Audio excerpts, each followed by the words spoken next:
சகீஸ் kitchen. இப்போ முட்டை மசாலா பண்ணிக்கலாம்.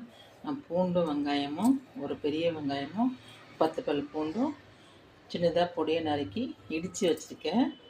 இப்போ எண்ணெய் ஊற்றிருக்கேன், தாளிச்சிக்கலாம். வெங்காயம் போட்டுக்கலாம்.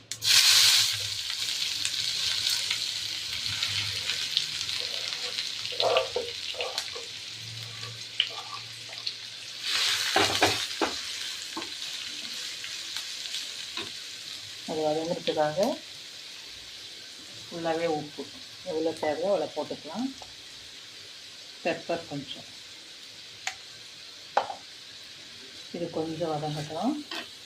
மஞ்சத்தூள் கொஞ்சம் போட்டுக்கலாம்.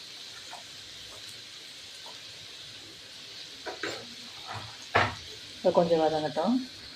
பாருங்க, எண்ணெய் பிரிஞ்சு வெங்காயம் வதங்கி வந்துடுச்சுங்களா.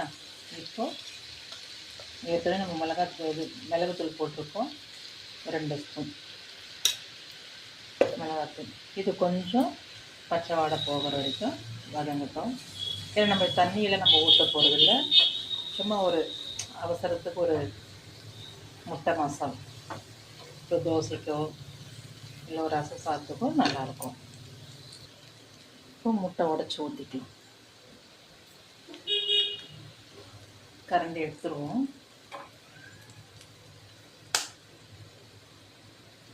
ஊற்றிட்டு கலக்க வேண்டாம், அப்படியே விட்டுருவோம். அது அப்படியே வெந்து வரட்டும்.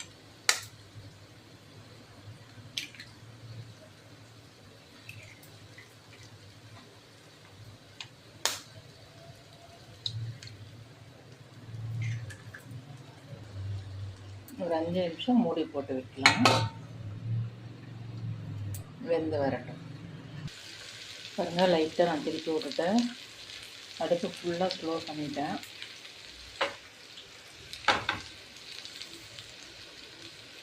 இது அப்படியே தோசைக்கு சப்பாத்திக்கு நல்லாயிருக்கும். உப்பு காரெல்லாம் கரெக்டாக இருக்கான்னு செக் பண்ணிக்கோங்க. அவ்வளோதான், முடிஞ்சிடுச்சு.